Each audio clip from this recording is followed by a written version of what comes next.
You're ready to start working on your feedback, whether it's between classes or after classes, you want to head over to your feedback tab.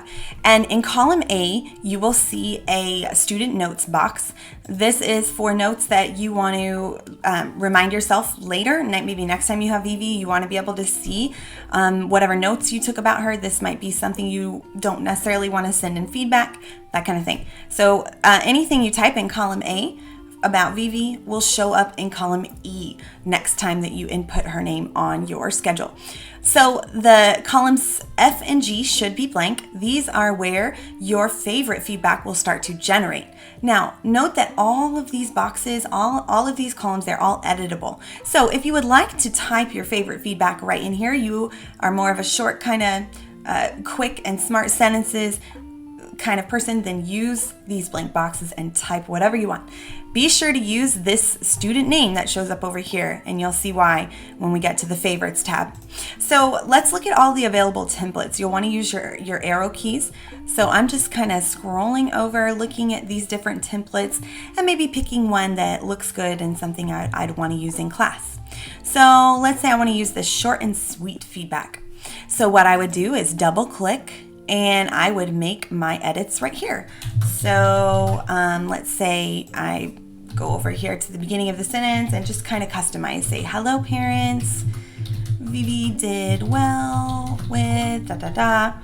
And you can make your edits directly in these boxes, and I highly suggest that you do.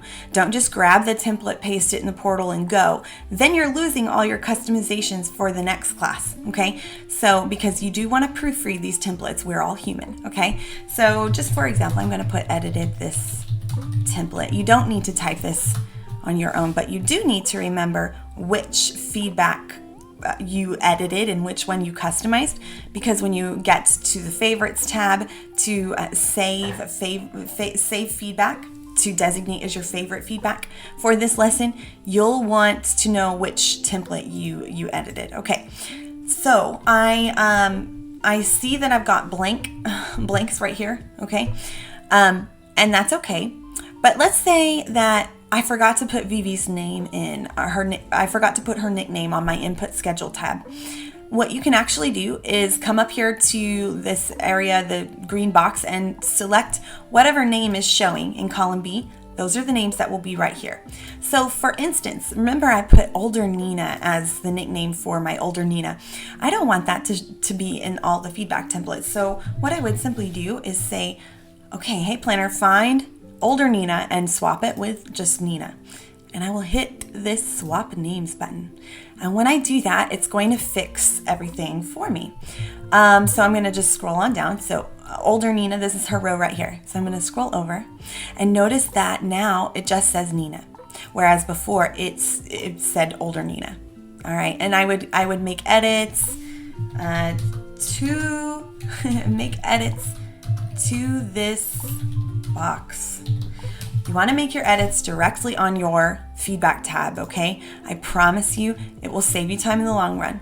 So columns F and G, just a quick note, if you're a former planner user, these columns actually are the only columns now that save to your classes tab. So if you'd like to keep a running record of the feedback that you sent to parents, you can do that in the portal. So you're more than welcome to leave these columns blank if you want to, or if you do want to track your feedback that you left to parents, just paste whatever you edited in those other columns. Paste it into this box, okay?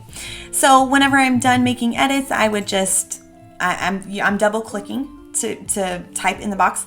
The feedback tab is the only tab that you can double click in, okay? And you can use Control A to highlight everything, it stands for all. And just use Control C, Control V, and just paste it into the portal and go. So this is the feedback tab. It's pretty awesome, pretty simple. Don't be overwhelmed by all of these columns. If you don't want to see a certain column or a certain style, you can always just right click a row, click on the gray letter, and right click hide column. If something doesn't look right, like your schedule is wonky looking on here and you know that's not the right schedule or the right student or the right template even, hit the refresh all button. This refresh all button will clear out any edits that you've already made. So next up is the favorites tab. This is my favorite tab of all time because it literally has made prep non-existent for me. So let's learn about that. Keep watching.